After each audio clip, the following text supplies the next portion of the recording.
Alors, l'Alliance française a deux vocations. La première vocation est une vocation pour, comment on dit, l'éducation, puisque c'est la formation.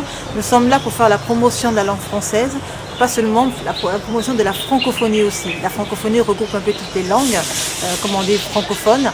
Et nous sommes là aussi donc pour donner une formation d'excellence, parce que nous délivrons des diplômes internationaux, mais nous sommes là aussi pour valoriser aussi les langues par rapport au Sénégal, les langues qui existent au Sénégal, notamment ici le Djola, le Sérère, le Wolof, où nous donnons des cours dans ce sens-là aussi. Donc nous sommes là aussi, hormis toute cette promotion de langue française qui se limite, comme on dit, à un secteur général, mais nous sommes aussi des spécialistes pour la formation professionnelle. Ça veut dire que nous pouvons accompagner toutes les professions qui soient. Ça veut dire qu'on parle de tourisme, qu'on parle de secrétariat, de comptabilité, d'informaticien, de PAO.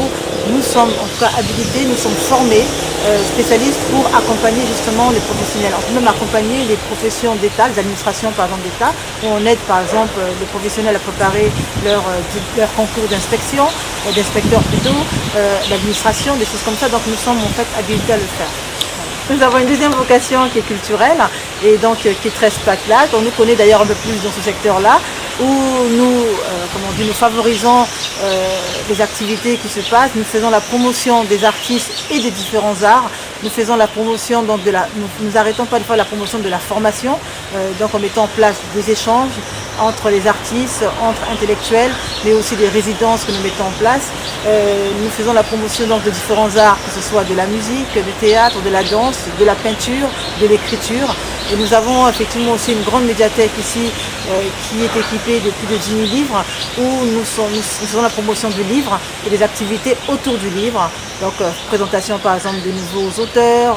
Nous faisons aussi des activités pour la jeunesse, où nous mettons en place des ateliers de contes, d'art plastique, d'échanges, d'écriture, de jeux ludiques. Voilà. Et par rapport à votre question concernant justement, pour rebondir à tout ce qui est des nouvelles technologies, c'est ça un peu que vous voulez parler, ben, nous sommes plutôt partants pour les nouvelles technologies. Les nouvelles technologies ne sont pas là pour détruire ce qui existe.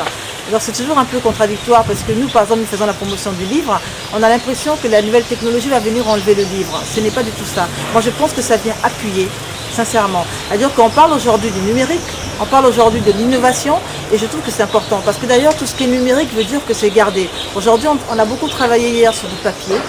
Le papier aujourd'hui ne se perd pas, mais le papier se détériore, le papier se gâche.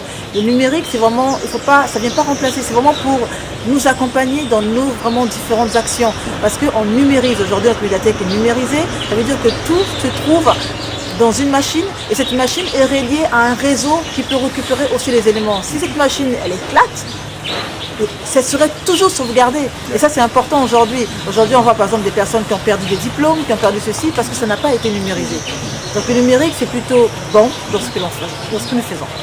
Oui, mais vous savez, l'Afrique était également un vivier vraiment de valeurs culturelles, éducatives, morales et autres. Mais aujourd'hui, avec l'avènement et le développement des NTV, y a-t-il pas une menace par rapport au péril du patrimoine culturel africain? Je pense pas, sincèrement, parce que je pense que c'est plutôt l'information qui passe mal, la communication qui passe mal. Parce qu'effectivement, aujourd'hui, les valeurs qu'a l'Afrique doivent rester. Et justement, ces valeurs-là, pour qu'elles restent, il faut qu'elles s'insèrent dans un programme de numérisation, de protection de patrimoine. Or, on voit ces valeurs. Aujourd'hui, on voit bien, il y a beaucoup de valeurs africaines qui ne sont même plus en Afrique. Beaucoup de patrimoine qui ne sont plus. Pourquoi? Parce qu'il y a un travail d'entretien, il y a un travail de conservation. Et ce travail-là, effectivement, si on ne le trouve pas ici, évidemment, ce patrimoine est conservé ailleurs. C'est pour ça qu'on appelle ça justement un peu tout ce qui est nouvelle technologie et autres. Il ne faut pas en avoir peur parce que justement, ça va servir énormément l'Afrique. Si les gens sont formés à ça, s'il y a un équipement ici, ces valeurs-là vont être non seulement, on va dire, montrées aux yeux du monde, mais vont aussi rester sur le territoire.